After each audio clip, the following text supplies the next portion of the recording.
안녕하세요. FAT 1급, TAT 2급의 OT를 시작하겠습니다. FAT 1급은 전산 회계 1급, TAT 2급은 전산 세무 2급이죠. 그래서 우리 전산 세무회계 공부하면서 별도의 특별한 공부 없이 추가로 딸 수 있는 AT 자격증, 그래서 안내를 시작하겠습니다. 교재명이 한 권으로 끝내는 적중 백제 기출문제지라고 돼 있죠. 자, 이게 뭐냐면 FAT 1급이나 TAT 2급의 유형별로 100문제를 추렸어요. 100문제를 추려서 유형별로 따로따로 이렇게 연습을 할 수 있게. 그러면 나중에 비슷한 유형 충분히 숙달시킬 수 있을 겁니다. 가보죠. 그리고 일단 시험에 어떤 공통점과 차이점이 있는지 한번 볼까요? 전산세무회계, 이론하고 실무 똑같아요. 30점, 70점 똑같아요. 그런데 여기 뭐라고 써있네요? 원가회계가 없다. 좋죠. 여러분, 특히 원가회계 어려워하는 분들 있잖아요. 그분은 원가회계 안 해도 돼. 땡큐죠. 원가회계 안 나옵니다. 고맙죠? 한 과목이 빠지는 거예요. 몇 문제, 4문제, 5문제인데 그걸 떠나서 한 과목을 안 해도 되니까 공부 양이 줄죠. 그리고 실무 프로그램, 여기는 K랩, 여기는 더존인데, 자, 여기서요. 우리 사회에서 취업, 이직을 위해서 채용 공고를 보거나 아니면 채용 담당자들, 이런 사람들은 회계 자격증을 요구한다 그럴 때 이 회계 자격증이라는 건 이걸 얘기하는 거예요. 전산세무회계. 근데 문제는 K랩 그러면 잘 몰라요. K랩은 우리 교육용 버전이고 실무에 나가면 세무사랑이라고 하거든요. 전혀 달라요. K랩 그럼 뭐냐? 이렇게 돼요. 가장 공인된 자격증, 즉 세무회계 자격증 그럼 이거 얘기하는 건데 K랩은 몰라. 이게 뭐지? 이래. 근데 AT는요? AT가 뭐냐 그럼 몰라요. 만약에 면접 보러 갔더니 담당자가 취업을 위해서 어떤 노력을 하셨냐, 무슨 공부 하셨냐, 만약에 물어본다면 저 AT 땄습니다. 그럼 담당자가 AT가 뭐예요? 그럴 수도 있어요. AT라는 걸 모를 수도 있어요. 그런데 더존 그러면 다 합니다. 가장 유명한 더존 프로그램. 일반적인 중소기업의 회계 프로그램에 지역마다 다르고 회사마다 다르지만 한 6에서 70%, 80% 정도가 더존이라는 프로그램을 써요. 그래서 더존 프로그램 공부했습니다. 이러면 그래요? 이렇게 되는데 AT 땄어요? 그럼 그게 뭔디요? AT가 뭐지? AT가 뭐예요? 어카운팅 굴려야지. 어카운팅 테크니션. 참 어서 말은 갖다 붙여가지고. 그래서 AT 그러면 사실은 만든 지 얼마 안 된 자격증이라 잘 모릅니다만 중요한 건 더존 그러면 웬만한 사람은 다 알아요. 심지어 회계 안 배운 사람, 회계 모르는 사람도 더존을 알아요. 진짜예요. 여러분 주변에 사회 나가서 이런저런 대화하다 보면 프로그램이 더존 이런 얘기하면 웬만한 사람도 알아듣습니다. 넘어가봐요. 그게 재밌는 거죠. 우리는 그래서 둘 다 따야 될 이유가 있는 거예요. 둘 다 따야지. 그러니까 더존은 이쪽이 유명한 거고 전산세무에는 이쪽이 유명한 거고 우리는 같이 따야 됩니다. 꼭 먹고 알 먹고. 그죠? 누이 좋고 배부 좋고. 좋은 거예요. 자, AT를 따야만 하는 이유. 항상 뭐든지 이유가 있어야 되잖아요. 이유. 별도의 이론 공부, 추가적인 공부 없이 전산회계나 전산세무를 공부하는 사람이 합격할 수 있습니다. 말씀드렸죠? 원가회계가 빠지고 심지어 범위도 줄어. 좋죠. 고맙죠. 그리고 진짜 중요한 게 이겁니다. 실무형 자격증. 이게 진짜 중요한 거예요.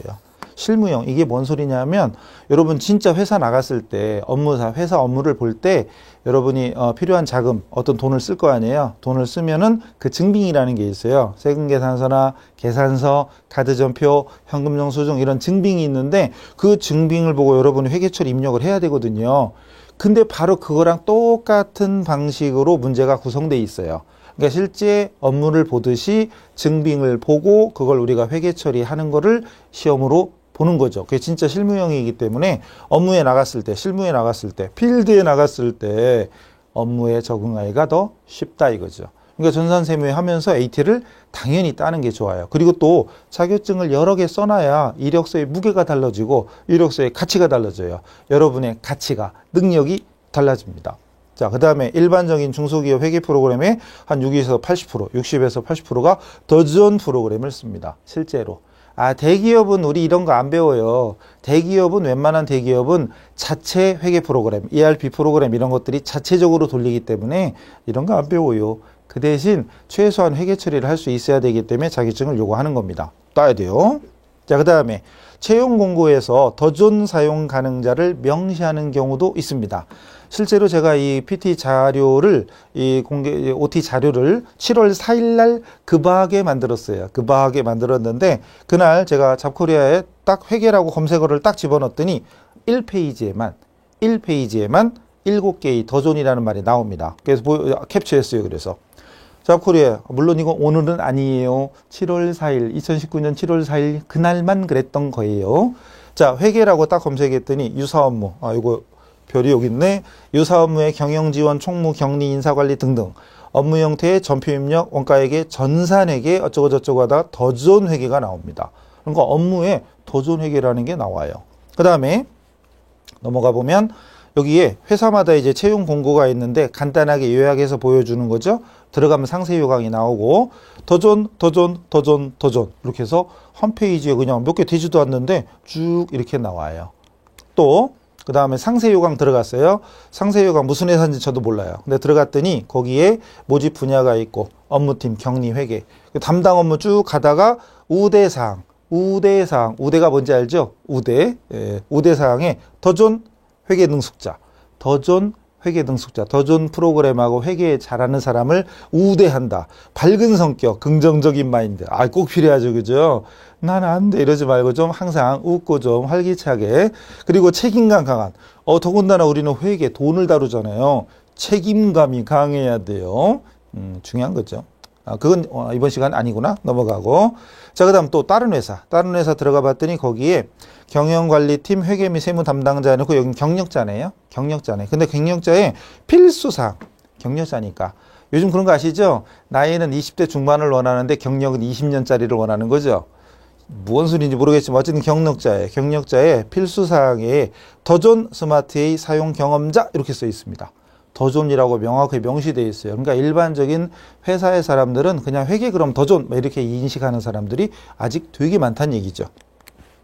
또 다른 데로 들어가 봤더니 여기는 전 이건 처음 봤어요. 저 이거 검색 그날 처음 봤어요. 뭘 처음 봤냐면 FAT 1급이라고 써 있는 걸 처음 봤어요. 모집 요강에 FAT 1급, 즉 회계 1급, FAT 회계정보처리 1급 우대, 전산회계 1급 우대. 여기는 회계 1급이 우대야. 얼마나 좋아. 보통은 최소한 세무 2급을 따야지 우대인데 회계 1급만 해도 우대예요. 좋죠? 자, 이제 뭐 채용 공고는 대충 보셨으니까 이제 우리 전산회계랑 AT랑 뭐가 다른지 한번 확인을 간단하게 봅시다. 전산회계 1급과 AT, FAT 1급 딱 보시면 이론, 실무 뭐 대충 여기서 뭐다 이렇게 뭐 자세히 봐야 별 의미는 없고 일단 이론 30점, 실무 30점. 원가가 실무가 아니라 AT에서도 이론 30점인데 원가회계가 없어요. 그 다음 실무는 거의 같습니다. 기초정보, 일반전표, 여기는 거래자료, 메인 매출전표, 여기는 부가가치세. 이름은 다르지만 똑같아요. 그러니까 기능, 심지어 프로그램 들어가면 우리 계정 과목 입력하잖아요. 코드 같은 것도 거의 똑같아. 우리가 알고 있는 일반적으로 쓰는 거의 99%는 코드까지 똑같아요. 그러니까 입력 방식도 거의 똑같아. 다만 문제 유형이 전혀 다릅니다. 나옵니다. 그 다음 전표 수정은 여기는 안 나와요. 그 다음 결산 문제 있고 장부조회 있고 거의 비슷해요. 그러니까 이거는 뭐가 몇 점이냐 크게 중요한 건 아니고 일단 구조적으로는 우리 전산회계랑 AT랑 똑같다. 근데 진짜 중요한 특징, 차이점 써놨죠? 전산회계는 서술형입니다. 여러분 기출문제집 보셨죠? 전산회계는 거의 대부분 텍스트, 글자로만 돼 있어요. 서술형입니다. 날짜와 거래를 주고 회계 처리해라 이렇게 되죠. 열의 9은 서술형입니다. 뭐 그림 이런 거 거의 안 나오죠. 최근에 하나씩 세금계산서가 들어가지만 예전에 지금도 대부분의 문제는 그냥 텍스트로만 돼 있어요. 글자로만. 근데 여기는 거의 하나부터 열까지 실무, 실제 증빙자료, 세금계산서, 카드전표, 지로영수증, 전기요금 청구서, 아니면 세금 냈으면 취득세 냈다 그러면 취득세 납부했다는 증명서 이런 것들이 실제 증빙자료가 나오고 이미지로 나옵니다. 그걸 보고 우리가 회계 처리해야 돼요. 이건 말로 해서 별로 와닿진 않겠죠? 실제 강의 들어가서 확인합시다. 그 다음에 우리가 안 하는 게 있어요. 전산회계 공부에서 안 하는 어음의 자금 관리. 이거 되게 중요해요. 무조건 나옵니다. 전자세금계산서의 발급과 전송. 이것도 우리 시험은 안 나와요. 근데 AT는 무조건 나옵니다. 그런데 이게 엄청나게 어렵냐? 그럴 리가요. 한 두세 번 해보면 누구나 할 수 있는 기본. 기본적으로 회계 1급 공부하는 사람은 이런 특징에 관련된 문제만 제가 유형별로 모았다고 그랬죠. 거의 기초 정보만 쭉 모아서 딱 끝내고 그 다음에 거래자료 입력 이걸 쭉 모아서 한 5회차 이상의 기출문제를 20회는 분석해놨어요. 국가공인되고 20회를 분석하고 최근 5회 기출문제를 중심으로 해서 어차피 문제는 비슷한 유형이 반복되니까 반복 연습하는 거죠. 끝나면 부가세 이런 식으로 결산 분석 이런 식으로 우리 백제가 구성이 되어 있습니다. 여기서 여기까지가 백제. 이론은 준비 안 했어요. FAT 1급에서는 이론은 따로 준비 안 했습니다. 왜냐하면 어차피 회계 1급이나 이거나 거의 똑같은데 굳이 차이점을 들으라면 이미지, 만화가 들어가 있어요. 만화 좋아하는 사람 거기 만화가 2-3개 들어가요. 그래서 만화를 보고 선생님 학생들 그림 그려놓고 누가 말하는 것 중에 맞는 거 찾아라 틀린 거 찾아라 이런 식이에요. 에이 그냥 웃으면서 할 수 있어요. 어쨌든 이건 따로 준비 안 했고 실무만 100문제를 여기서 준비를 했습니다. 참고하시고 그리고 이런 것들은 문제로 가서 말씀드릴게요. 자, 기본적인 구조가 똑같다. 다만 우리 전산회계에서 안 하는 것들이 좀 있다는 걸 참고하시고 넘어갑니다. 이번에는 세무예요. 세무, 전산 세무 2급과 TAT인데 기본적인 구조 이론 30점, 실무 70점 거의 같습니다. 자, 여기도 마찬가지 원가회계가 없어요. 여기는 4과목 공부해야 되는데 여기는 3과목만 공부하면 되니까 그것만 해도 훨씬 더 부담이 줄죠. 그리고 실무, 일반전표, 거래자료 입력 똑같고요. 메인 매출전표, 여기는 부가세야. 메인 매출전표랑 부가가치세 실무를 합쳐서 여기는 그냥 부가가치세입니다. 25점. 사실은 거의 같아요. 근데 문제가 전혀 다르게 나와요. 얘는 메인 매출전표랑 부가세 실무 서식, 부속서류라고. 근데 전산세무 안 배운 사람은 제가 부속서류라고 말해봤자 쟤 뭐하는겨? 뭐 이렇게 되는 거죠. 공부해야 돼요. 그러니까 전산세무 하고 나서 전산세무를 완벽히는 아니어도 전산세무 이제 기출문제 풀 정도 돼야 AT를 같이 하는 게 맞는 거예요. 그러니까 전산세무회계 하면서 AT를 추가로 한다는 개념이지 AT 하면서 전산세무하면 어려워서 못해요. 어려워서 못합니다. 그래서 전산세무부터 공부했다는 전제하에 부속서류가 따로따로 나오는데 여기는 같이 나옵니다. 전표 입력하고 부속서류를 같이 해야 돼요. 어쨌든 문제 형태가 완전 다른데 어떤 사람은 완전 다른 걸 360도 다르대. 360도면은 제자리인데 어쨌든 180도 달라요. 결산 똑같고 원천징수가 여기는 근로소득관리라고 해서 좀 다릅니다. 그래서 뭐 이름은 조금씩 다르지만 전체적인 내용은 거의 흡사해요. 그래서 오랜 시간 공부할 필요 없어요. 특강 준비한 것이 이 FAT 1급이나 TAT 2급 각 한 10개 좀 내외 정도로 이렇게 만들었어요. 그래서 그 정도로 그것만 잘 수강하시면 얼마든지 그냥 딸 수 있다 이거죠. 그리고 특징 세무도 역시 서술형입니다. 거의 열의 아홉은 텍스트에 그냥 글자만 빠글빠글 합니다. 그런데 여기는 실제 실무형 증빙자료 똑같아요. 증빙자료, 세금계산서, 영수증, 현금영수증, 카드전표, 뭐 기타 등등 해가지고 각종 증빙자료가 나옵니다. FAT 1급하고 똑같아요. 어음의 자금관리. 어음의 자금관리는 AT에서는 필수고요. 그 다음에 전자세금계산서, 발급전송, 수정세금계산서, 그리고 전산회계에서는 안 하는 영수증, 수치명세서, 경비 등의 송금명세서라고 실무에서는 진짜 필요한데 우리 시험에는 안 나와요. 근데 AT에서는 이게 나와요. 근데 이 부분도 역시 강의를 통해서 다 유형별로 해놨다고 그랬죠. 그래서 유형별로요. 실무 문제가 한 70몇 문제인데 77문제인가 그럴걸요. 실무 77문제 해놨고 이론을 여기서는 세무에서는 23개인가 그래서 100개를 만들었어요. 왜 했냐면 세무 문제가 원가회계가 없는 대신 회계원리나 아니면 세법 문제가 조금 더 형태가 또 다르고 약간 심화적인 이런 의미도 있어요. 전산회계 쪽에서 잘 안 나오는 이론이 있어서 그거 좀 정리 좀 하고자 여기도 이론도 집어넣었어요. 세무는 요거 23문제, 요건 77문제에서 77 그래서 총 합쳐서 100문제로. 어쨌든 실무에 맞는 실무형의 문제들이 많이 나왔어요. 이런 것도 어쨌든 강의를 들어가면서 이제 보면서 직접 따라하면서 익히면 되는 부분이라 뭐 말은 많이 안 하겠습니다. 넘어가겠습니다.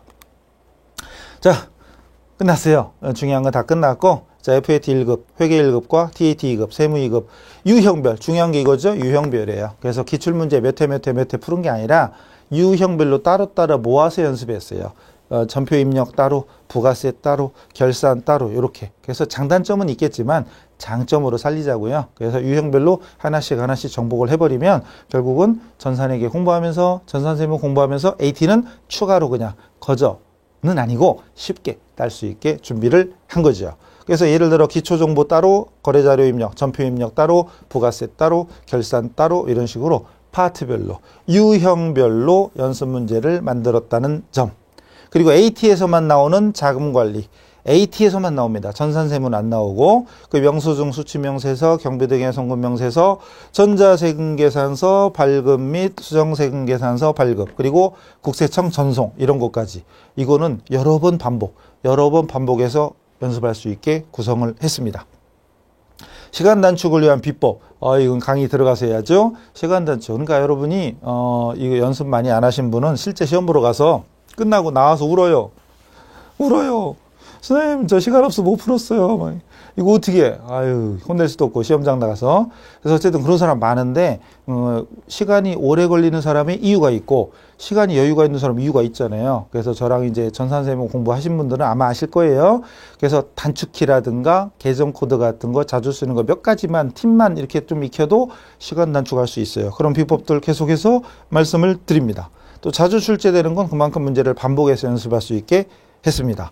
그래서 전산세무회계와 AT까지 같이 꼭 먹고 알 먹고 일거양득, 양수겹장, 일타쌍피 그건 아닌가? 같이 따세요. 같이 따셔서 원래 급수가 4개잖아요. 원래는. 지금 준비는 2개를 했지만 총 급수는 4개잖아요. 가능하면 4개를 같이 따세요. 4개를 같이 따면 8개잖아요. 물론 세무 1급은 너무 어려워. 그럼 세무 1급은 빼더라도 나머지 3개씩 그것만 해도 6개예요. 그 이력서에 6줄을 쭉 순서대로 다 쓰는 거예요. 그럼 나중에 면접관이 뭐 이렇게 자격증 많이 땄어요? 그런 사람 있어요. 그럼 속으로는 그래도 준비는 열심히 했구나 이런 느낌으로 물어보는 게 뭐 이렇게 쓸데없이 많이 적었어요? 이렇게 해요. 그럼 여러분은 이렇게 해서 이런 준비를 열심히 했다. 난 노력 많이 했다. 이걸 보여주는 거예요. 그래서 이왕이면 여러 개를 같이 써주는 게 좋습니다. 또 어떤 사람 가끔 물어보잖아요. 저 높은 급수 하나만 쓰면 되냐 이렇게 물어보는데 하나만 써도 물론 누가 때리진 않아요. 근데 이왕이면 자격증 써놓은 거 다 쓰세요. 그러면 아까 말씀드린 대로 뭐 이렇게 많이 썼어요 하는 소리는 바꿔 말하면 그래도 이 사람은 취업을 위해서 이렇게 노력을 했구나라는 느낌을 받는 거예요. 무조건 말은 그렇게 해도. 근데 아무것도 없이 딸랑 하나 있죠? 그러면 성의가 없어 보이는 거예요. 실제로. 그렇습니다. 그래서 많이 따는 게 좋습니다. 그래서 결론은 이력서의 무게도 높이고 그리고 자신의 업무 역량을 사실 저 일 잘할 수 있어요. 어떻게 알아? 얼굴 보고 몰라요. 요즘 얼굴 보고 안 뽑아요. 아시죠? 심지어는 이력서에 이제 사진도 없는 데도 있잖아요. 그러니까 결국은 솔직히 우리 자격증의 가치는 취업하고 나서는 의미가 없어요. 자격증 땄다 안 땄다는 안 중요합니다. 근데 진짜 중요한 건 뭐예요? 이력서에 써야죠. 이력서에 자신의 업무 역량 같은 거를 표시할 수 있는 건 딱 하나밖에 없어요. 자격증밖에 없습니다. 그래서 자격증을 양쪽에 같이 따셔서 가치를 높이시기 바랍니다. 아시겠죠? 그래서 구체적인 문제라든가 형태 같은 건 말로 해봤자 의미가 없으니까 직접 강의 들어가서 문제를 보면서 비교 설명하면서 말씀을 드리기로 하겠습니다. 자, 그래서 OT 강의 마치도록 하겠습니다. 수고하셨습니다.